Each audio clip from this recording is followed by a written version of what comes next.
Hello बच्चों, let's read the question. The question says that find the inclination of a line whose slope is 1 upon root 3. इस question में line का slope दे रखा है 1 upon root 3, हमको उस line का इंक्लिनेशन निकालना है। बहुत ही सिंपल सा क्वेश्चन है। पहले हम की कॉन्सेप्ट लिख लेते हैं।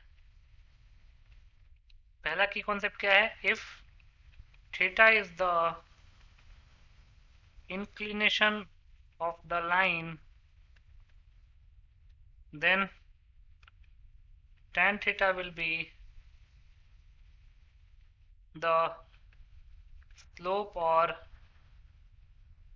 gradient of that line.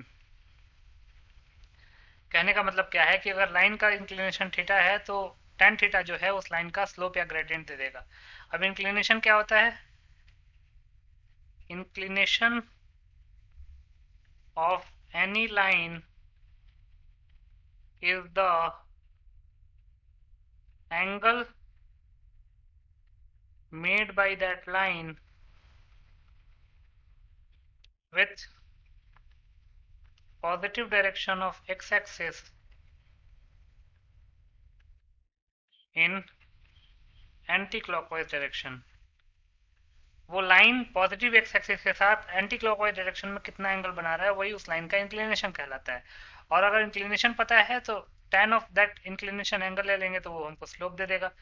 तो क्वेश्चन में क्या दे रखा है? Since slope of line is given as 1 upon root 3, तो मान लेते हैं लेट इंक्लिनेशन ऑफ लाइन,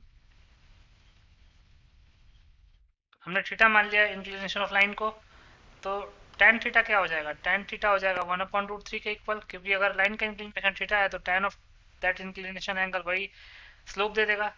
तो इसको लिख सकते हैं tan theta is equal to 1 upon root 3 को लिख सकते हैं tan 30 डिग्री। अब आप यहाँ पे सोच सकते हैं कि अगर एंटी क्लॉकवाइज डायरेक्शन में एक्स एक्सिस से ज़्यादा एंगल देखना है तो वो 90 डिग्री से ज़्यादा भी हो सकता है, बट अगर हम 90 डिग्री से ज़्यादा लेंगे तो उस केस में tan थीटा नेगेटिव हो जाता है, सेकंड क्वाड्रेंट में tan नेगेटिव होता है। इसलिए हम 0 से 90 डिग्री के बीच में ही एंगल लेंगे, क्योंकि tan theta positive 1 upon root 3 के इक्वल दे रखा है। तो अगर tan थीटा tan 30 डिग्री के इक्वल है, इसका मतलब कि थीटा क्या हो जाएगा? Theta will be equal to 30 degree. और थीटा अगर 30 डिग्री है तो इसका मतलब इंक्लिनेशन ऑफ लाइन क्या हो जाएगा? 30 डिग्री। तो लिख सकते हैं hence 30 degree will be the required inclination. So 30 degree will be our final answer. I hope you understood it well. Best of luck.